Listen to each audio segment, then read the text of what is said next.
Facebook স্ট্যাটাসে যে comment করেছিল সে ব্যাপারে সজীব আহমেদ জয়ের কোনো ধরনের আদেশ নির্দেশ বা জ্ঞাতসারে অনুমোদন ক্রমে এটা হয় নাই, এ সম্পর্কে সে জানতো না। আমরা তার পক্ষ থেকে স্টেট ডিফেন্স হিসেবে ডিসচার্জ পিটিশন দিয়েছিলাম এবং আমরা পূর্ণাঙ্গ হিয়ারিং করেছিলাম। আমরা যে ডিফেন্সটা গ্রহণ করেছিলাম সেই ডিফেন্সটি বিজ্ঞ ট্রাইব্যুনাল এই পর্যায়ে তারা গ্রহণ করেন নাই।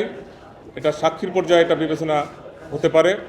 যে তিনটি বিষয়ে চার্জ উপস্থাপন করা হয়েছে, চার্জ গঠন করা হয়েছে, আমরা বিশদভাবে সেটা খণ্ডন করার চেষ্টা করেছি।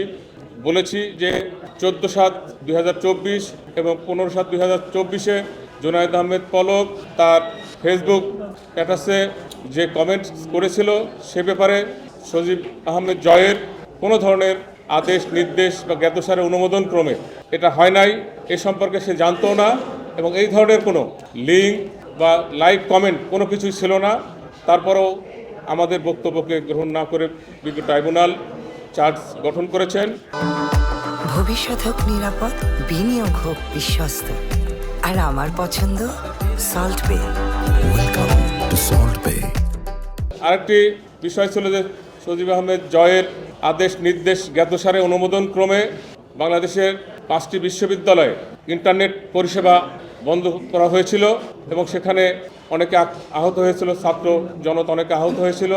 আমরা এই বিষয়ে বলেছি, এই যে অনুমোদনটা দেওয়া হয়েছিল আমরা বিজ্ঞ আদালতের সামনে উপস্থাপন করেছি, যেটা একটা ভূতাপেক্ষ অনুমোদন, যেটার বিটিসিএলের কর্মকর্তাবৃন্দ তাদের অনুমোদন ক্রমে সেটা বন্ধ হয়েছিল এবং এই ব্যাপারে জনাব সজীব আহমেদ জয়ের কোনো ধরনের আদেশ নির্দেশ অনুমোদন ছিল না।